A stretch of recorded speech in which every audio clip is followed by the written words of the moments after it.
ngadto sa Ginoo. The more we know, the better person we become. Mahimo kitang maayo nga tao.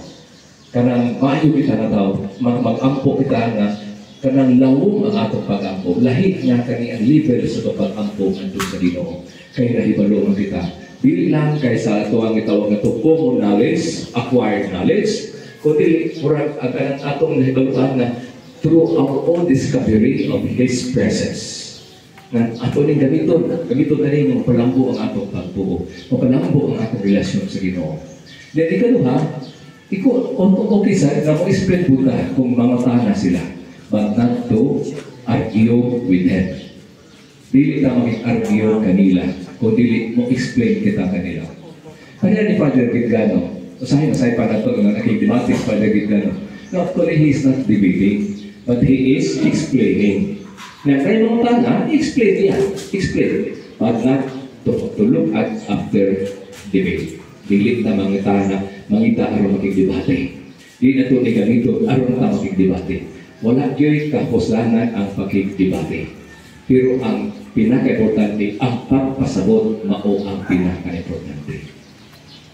Dahil aron kong usaptan ko na ito, kung saan ang pagkasimbahan, kung saan ang simbahan sa pangunahuna ni Kristo. What is the church in the mind of Christ? Kung saan ang simbahan sa pangunahuna ni Kristo, Kamo, after ang Catholic Peter speaker, kung saan ang inyong pangunahuna sa simbahan, kung saan ang simbahan sa pangunahuna ni Kristo. Ang simbahan ba, mao ba niya ang Catholic Church?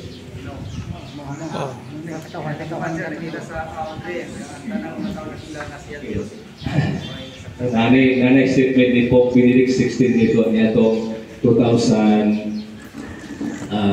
sa itong natuig. Dili pa siya Pope John Paul II pa.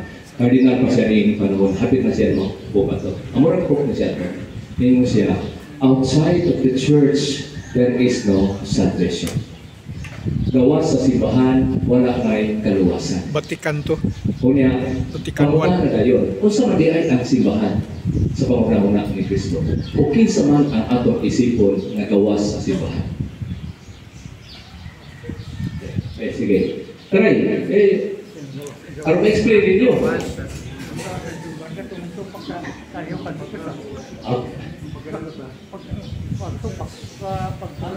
Sige, ituloy. Ikaw. Gito. Gito, Ming. Ako din mo di pasabot. Wala sa simbahan. Pinaka-ubos nga.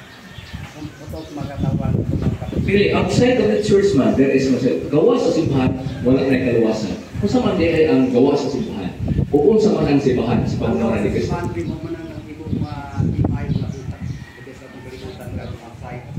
Outside of the church. Okay.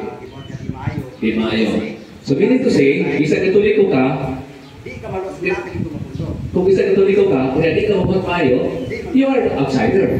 So, meaning to say, ang katoliko na simbahan, di mo ikasabot na maura ang simbahan. Atong maraon, nga ang simbahan, larawan ni Kristo. Larawan ni Kristo. Dili siya imunta o presensya ni Kristo. Ang simbahan presensya, larawan ni Kristo. Dili siya the other Christ. Dili siya substitution of Christ, but the presence of Christ, the presence of the unseen Christ. Muna atong paghanay. Christ, gitawag ni siya, Christ is the primordial sacrament of the unseen Father. Siya ang una na pagpakita o sakramento timailhan sa dili makitang amahan. Asa man nato makita ang amahan? Ha? Asa makita ang amahan? Ay, makakagisulti kang Kristo. Si Kristo ang papakita sa dili makita ang amahan. Asa man nato ang makita ang amahan? Isa ba nakita niyo sa amahan? Nakita mo sa amahan? Wala. Pero kaasa man nato makita ang amahan? Kang Kristo. Kang Kristo. So kung natanaw na ito si Kristo, kay siya ang pagpakita sa dili makitang amahan.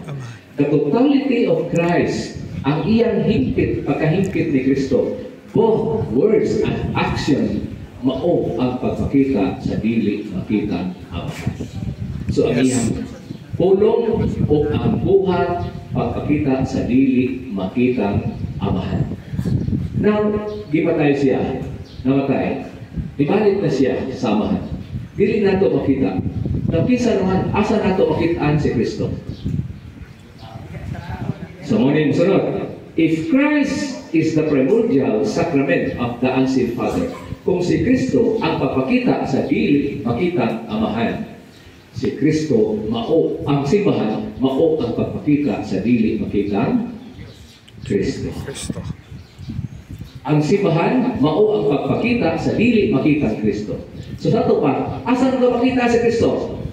Simbahan. Now, may kitang outside of the church, there is no salvation. Gawa sa simbahan, wala na kaluwasan. Kung sa may buti ko sagot ni ini. Total, absolute rejection of Christ, mao ka na ang pagtawag na ito na outsider of the church. Outsider of the church. Kato yung di lagi mo tuo ang Kristo niya ingon ta na kung sa man yan di ba sa may tingala characteristic ni Kristo pagka magiluyon matinabangon kanay ang maalagaron mapasayloon mahigupaon. So kini siya naman kinaiya present ba ni sa atong simbahan? Present. Present. Kaya kini kinaiya present ba sa laing simbahan? Wala. Present. Present. So ito pa, they are member of the church in the mind of Christ. Katong dili mutuo kang Kristo. Kaya na may mga tao nga di mutuo Ginoo, pero ang ilang mga buhat nagpakita sa presensya sa Ginoo. But sila gato maluwas niya po sila. Kasi they are the church in the mind of Christ. So muna nga, ang atong contention ini, now what is the purpose of the Catholic Church? Nganong niya mga kapalir, nganong niya mga nadini, unya kung kita man di ay, ang tanan man di ay, kani ang sakop man di simbahan, sakop man di ay, mo man di ang simbahan sa pangunahon ni Kristo. Kato nagbuhat maayo, matarong, maalagaron, mahigugmaon, pasensyoso, makaupsanon, nagpasakit para siya gagawin. Isa din sa naging grupo sa Katoliko. Ang tubang anak ni Cardinal Taglin, mo siya, the Catholic Church, the fullness of God's revelation, ang hingpit nga pagpadaya sa Dios, makit-an diha sa simbahang Katoliko. Makaplagan diha sa simbahang Katoliko. Na kung makaplagan ang kinatibok ang pagpadayag sa Dios diyan sa simbahan Katoliko.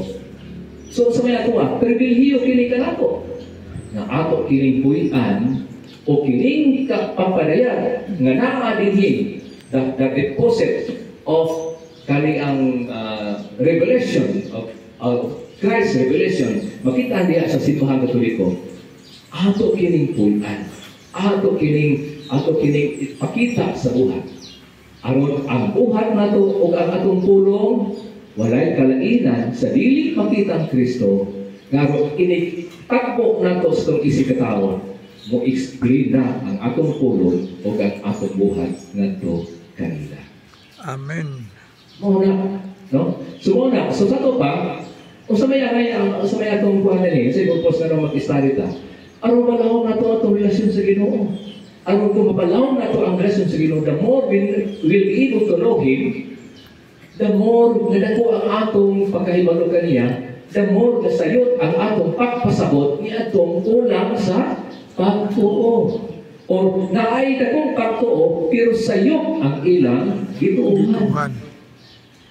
So muna nga, ang tumong, i-explain nato, dili kita makikidebate, kung dili mag-ampo kita sa Ginoo, na ang Ginoo nag-ampo sa amahan, na siya o ang amahan usa, nag-ampo siya kanato, aron mausap kita ngadto kaniya, maingon na siya o ang amahan usara. So, mao na, no? So, muna na, kasi kunya kita, pag kumani, pakit-pakit na rin ba? Mura na pag kita kaniya practice therapy, mabay, first day pa lang, check out! So, pinagasalan, kung naman pagpa-split pa lang, kung di naman yung sakitan, nasigian naman noon. So, muna na naman, ang delikado na, little knowledge is very dangerous. Dangerous. Ang gamay nga kahibalo, dili maayo. Now, ang gamay nga kahibalo, saba. Tanang gamay, tanang nga dili kayo gamay value, saba gina. Muna nga kung sabaan gani kayo mo, kanang inyong naguluan, gamay rin kayo na. Ang katong dili, sa dili, kung laong kay kahibalo, hilo mo na. Nagilutan kayo na sila ang mga pulong. Hilo mo na sila kayo. Una nga, kung makaingong kasama na, sabaan mo ba? Sige naman yung kailangan ba? Sige naman yung pangat-aking. Ano man? Gamay naman siya value. Akaaw ko naman ng Sisilio, mukhaking mo ko ng tagsakalibo nga inyong ihalag. Una, mahalag gani mo. Kalaw na gani inyong Sisilio, panghalag mo sa ako, kang dili mo. Dili mo tingog. Hilom kayo ba? Kaya mo tingog, mo ay gamay rin value. Gamay rin nag-value. Pero kang halag mo, 100, 100, 1,000, ay suntigin na mo tingog. Pero katong gamay rin value, mura to ang sabaan kayo. So, kung dili na to suklian, dili na to dugangan, kung ang ilang value sa uban, piso, dungagan pa na to o piso. Kung dili, dungagan na to o usa ka libo, araw mo kilo sila. So, para pasabot na to, uy, ano to ang atong nasabtan, isang yaw na to ang usa atong nasabtan, ipakita sa buhat ang atong bisang yaw. Yes. Pakita sa buhat ang atong bisang. Okay na, sekreto. So muna, nabalik ta sa akong opinion na gaya na, yung ko ni, sa ingon ni San Anselmo, Fides Queres Intellecto, we have to study our faith, aron, mapalahog na ito ang atong relasyon sa Ginoo, aron kita usap, pagkatabang, pagpasabot sa uban, sa sakop sa inyong pamilya, o sa uban na manangita. Nangita, kaya tanang nila mga kaisunan ng dili katoliko, actually, dili na sila kaling ang ingon nagsaba-saba lang. Kung dili nangita po na sila o kamatugan. Nakapakit na. O yan, kisa may palangdag sila ha, kung ang atong ituhan, igo-igo ra. Ang atong kaibalo, igo-igo ra. Dili sa figure, igo-igo ra. Kinahanglan mulaw ang atong kaibalo. So, study ka, at least nakakaroon din ang grupo sa safety. Sila po, manitabot na tudlo ka na to, tudlo ka ninyo, aron kita mapalawag ang atong relasyon sa Ginoo, mapalawag po ang atong Ginoo. So, daghang salamat. Welcome kayo, brother. Thank you.